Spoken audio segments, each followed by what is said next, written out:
Sinayang nyo lang yung oras namin. Di sana doon lang tayo sa bahay kumain.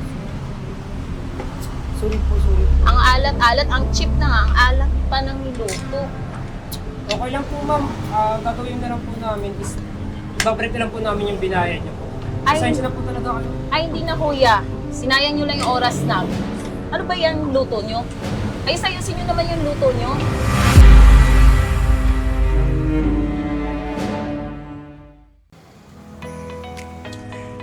Uy, bakla. Bakit ito tayo kumain? Hindi naman hindi masarap yung pagkain. Ang cheap. Ay nako, Mars. Dito na lang tayo. May nahanap ka pa bang ibang karinderya?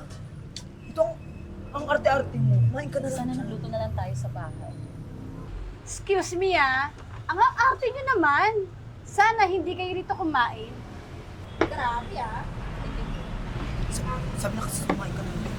Ang cheap. O siya, kumain na nga tayo. Sinabi ko naman sa iyo eh. Ayan.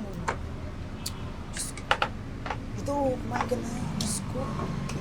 Ikaw mo naman sa hingin mo, gano'n. Sana sabay na tayo kumain. Ano sa'yo? Gano'n tala. Ano ba to? Ang alat! Sino po ba nagluto nito? Ako po, ma'am. Bakit ang alat? Ang gagawin ko na lang po namin is kapitan na lang po namin yung Ay. order niyo po. Ay, hindi na. Sinayang nyo lang yung oras namin. Di sana doon lang tayo sa bahay kumain. Sorry po, sorry po. Ang alat-alat, ang cheap na nga, ang alat pa ng niluto. Okay lang po, ma'am. Gagawin na lang po namin is ibabalik na lang po namin yung binayad niyo po. Ay, Pasensya na po talaga kayo. ay, hindi na kuya. Sinayang nyo lang yung oras namin. Ano ba yung luto nyo? Ay, sayusin nyo naman yung luto nyo. Masarap yung luto. Excuse me po, ma'am. Ang sakit nyo naman po magsalita, ma'am. Sobrang alat. Isi-serve nyo, sobrang alat.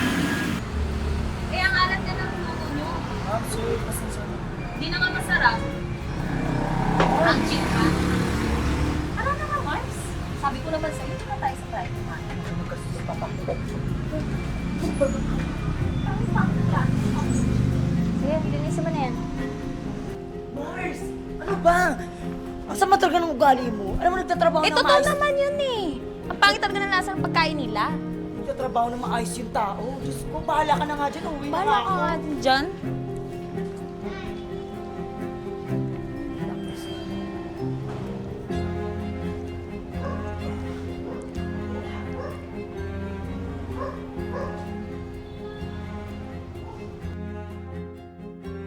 Kuya, wag! Gano'n pumalag. Pulis! Gano'n pumalag. Kung ayaw mo masaktan. Kuya, wag! Hoy! Ano yan? Ay! Kuya! Ay! Police! Huli niyo to! Police! Okay ka lang? Okay lang ako. Di ako magpapasalamat sa'yo, no? Paano mo nalaman na hold upin ako? Siguro kasabwat ka din, no? Natural. Eh kasi nakita ko kayo, di ba, kumakain kayo sa karinderya. Sabay pagtaas yung kumain. Ma'am, teka lang. Babalik po ako agad. Sige, sige. Bigla na lang kayo sinundan ng laking yun. Kaya naginala na ako. Ay, Napasama pa ako, tapos ikaw na nga tinulungan ko eh. sorry po, kuya. Dapat ate, sa susunod, huwag ka po manghusga ng tao. Kung ano man yung physical appearance niya, kung ano man itsura niya, huwag mo agad-agad husgahan. Saka, ako, isang empleyado lang naman po ako ng karinderya na yun eh. Wala rin po akong idea na Europe yung sasabihin niyo sa akin. Kaya, next time po, pag kakain kayo sa mga karinderya or sa fast food, order lang po yung binabayaran nyo, hindi po yung dignidad at pagkatao po namin. Kaya sa susunod ate, mag-iingat ka na. Lalo na ngayon, napakadelikado po ng panahon. Marami ng loko-loko na nakakalat din sa lansangan. Salamat, kuya. Di na maulit. Ano ka ba?